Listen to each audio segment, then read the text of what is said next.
The movie kicks off in Tokyo, where Avery Graves, a CIA assassin, is on a mission. She locks eyes on her target, then rappels down a towering skyscraper like a pro. Landing on the ground, she swiftly takes out a guy who's unlucky enough to be standing nearby. Inside the building, a Yakuza boss named Kenji is in the middle of talking about some shady shipment when Avery sneaks up and points her Glock right at his head. She tells him to open up his safe, but before she can grab what she needs, one of Kenji's guards bursts in, throwing everything into chaos. Kenji takes advantage of the distraction, grabs a drive, and bolts. Avery deals with the guard like a total badass, then chases after Kenji, fighting and dodging more guards along the way. At one point, she's cornered, but her combat skills get her out of the jam. Kenji tries to ambush her, and the two end up in an intense fight. Avery eventually gets the upper hand and takes him out by drowning him in his own pool. She grabs the drive and escapes, mission accomplished. Back home in Croatia, Avery's life seems much quieter. She's with her husband, David, who's cooking dinner to celebrate their 30th wedding anniversary. The two exchange gifts. David surprises Avery with a jacket she's been eyeing for a while, and she's thrilled. He then mentions wanting to adopt some puppies, but Avery isn't sure she's ready for that kind of commitment. Instead of staying in for dinner, she suggests they go out, and they head out for a nice walk to a restaurant. On the way, David pitches the idea of her tagging along on one of his business trips, and she's excited at the thought of getting away together for a change. The next morning, Avery is gearing up for work. David tries to convince her to stay home and have a lazy day in bed, but duty calls. They share a kiss before she heads out. At work, she meets with her boss and close friend, Jarvis, giving him a watch as a souvenir from her recent mission. They have a private meeting to go over the contents of the drive she retrieved. It's packed with intel about businesses being used as fronts to smuggle weapons. There's also mention of a mysterious assassin, codenamed Key, who botched a job for the Russian mafia in Tokyo and killed 2 undercover agents in the process. They agree to dig deeper into the file. Later, Avery comes home, trying to avoid her overly friendly neighbors. She steps inside, only to find her house ransacked and David's broken glasses on the floor. Panicking, she searches the place, but instead, a phone on the table starts ringing. On the line is a distorted voice that knows way too much about her. The caller gives her the detention number for a prisoner at a CIA black site and claims the prisoner has a file called Canary Black hidden in a fake tooth. The voice demands she steal the file or risk never seeing David again. To prove they're serious, she hears David screaming in the background. The voice orders her to deliver the file to a payphone in her alley by midnight and warns her not to involve the CIA. Furious but cornered, Avery threatens the caller, but they hang up before she can finish. Avery wastes no time. She contacts a hacker friend, Serena, asking for help off the books. Serena hesitates, but Avery reminds her of some dirt she has on her, forcing Serena to agree. Avery also grabs her gun and gets ready for what's next. Serena tracks the location of the last call and texts it to Avery. Avery heads to the office, digging into the prisoner's details. His name is Stoa, but all the juicy details about him are locked up tight. She sends herself whatever she can and then drives to the address Serena found. The place seems abandoned, except for a ringing phone. Nearby, she finds David's wedding ring. Picking up the phone, she hears the same distorted voice. The caller reveals they anticipated her move and says she's standing on a pressure-sensitive bomb. Watching her through a hidden camera, they taunt her, revealing they know everything about her and her CIA history. Avery quickly gets to work. She identifies the bomb as a bouncing Betty, breaks off a table leg, and uses it to trigger the bomb safely, tossing it out a window just in time.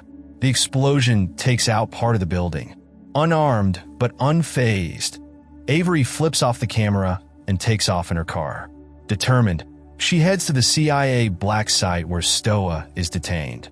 She convinces Agent Maxfield, the one in charge, to let her speak to Stoa, claiming it's tied to a case she's working on. Inside the interrogation room, Avery tries to get Stoa to spill the beans about the Canary Black file, but he stays quiet. Frustrated, she attacks him and yanks out the tooth, only to find it empty.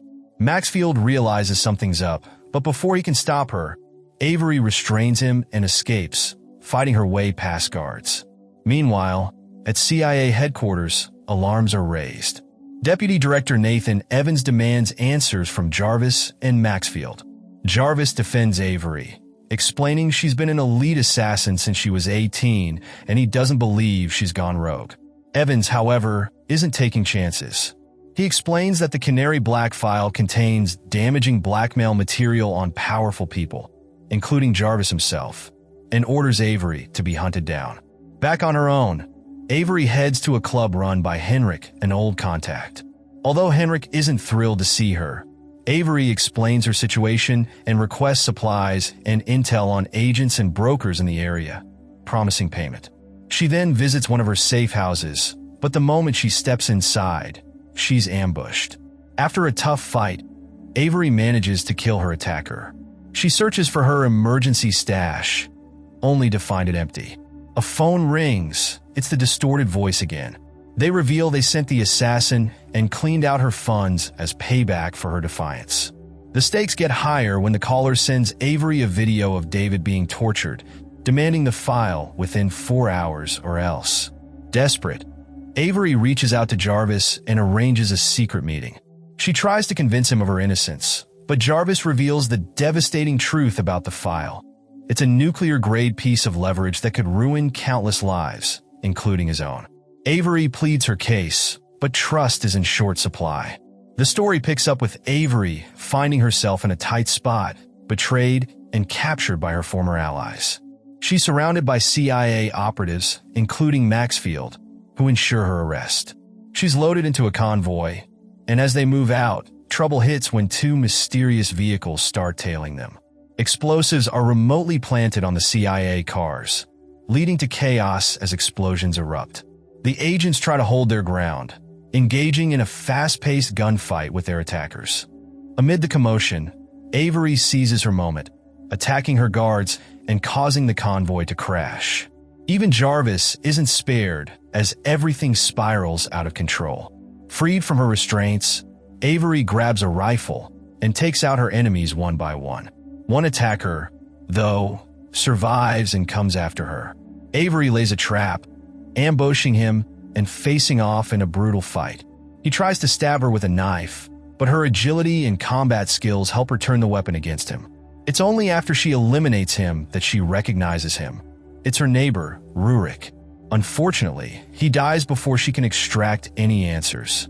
Elsewhere, Jarvis is grappling with the fallout. He suspects Avery might be compromised, but Maxfield refuses to consider the possibility. To Maxfield, she's nothing but a traitor, and he's ready to take Jarvis down if he doesn't fall in line. Meanwhile, a photo of Rurik surfaces, and Jarvis realizes there's more going on than meets the eye. Enter Konrad Brennoff, the shadowy mastermind behind the chaos. He coldly dismisses Rurik's failure as just another soldier's fate and swiftly eliminates another subordinate who failed to capture Avery. Meanwhile, Avery reconnects with Henrik, seeking his help again. She doesn't have much money to offer, but compensates with valuable intel. She reveals Kenji's connections within the UN Security Council and how he schemes profits from illicit operations. Henrik, in turn, provides her with critical information. He confirms that the notorious Kruger brothers, including Key, are active in the city, which only deepens Avery's suspicion that they're behind her husband David's abduction. Henrik also confirms that Rurik was a rogue operator unknown to the CIA. After handing Avery the gear she requested, Henrik warns her to steer clear of him from now on. At the CIA headquarters, Evans meets Conrad, now revealed as the head of the Nest organization. Conrad ironically chastises Evans for the messy situation unfolding in the city, but ultimately agrees to partner with him. However, Conrad demands that he gets the first shot at interrogating Avery. Avery secures a hotel room under an alias, sneaking out at night to infiltrate another room, this time belonging to Evans himself. She takes him by surprise, muzzling him and tying him to a chair. She's determined to get answers, but Evans reveals little beyond the fact that Stoa didn't have the Canary Black file and that David's kidnapping was part of a setup. Avery suspects Evans knows more than he's letting on, particularly about the file, and demands access to his laptop. When he resists, she tortures him, breaking his fingers until he relents and hands over the password. But the laptop requires access through a CIA secure server, frustrating her efforts. Realizing she needs help, Avery contacts Serena again to locate the nearest CIA server. At the same time, she reaches out to Jarvis for blueprints to PLK Technologies, a firm with a Department of Defense contract, giving it access to the necessary server. Though hesitant, Jarvis reluctantly agrees to help. Avery's plan takes shape as she meets Serena on a rooftop near PLK Technologies. Using a drone to bypass security, Avery hitches a ride onto the building's roof and infiltrates the server room. Inside, she successfully uses Evans's credentials to access and copy the Canary Black files. However, her activities don't go unnoticed, and security tightens as Evans, now free, alerts PLK Technologies about her presence. Guards attempt to corner Avery, but she fights her way through, taking out her pursuers before escaping. She leaps from the building onto the drone, but gunfire damages it, causing her to crash into the streets below. Undeterred, Avery steals a car and escapes to meet Serena at a safe location. When they examine the file, they're shocked to discover it contains a collection of doomsday viruses, each designed to cripple a country's economy. Avery realizes the file is too dangerous to fall into anyone's hands and has Serena encrypt it for protection. However, the stakes are higher than ever, and Avery prepares for her next move, knowing time is running out. As midnight approaches, Avery heads for the payphone where she was instructed to deliver the file. On her way, she's blindsided by a truck, but she presses on.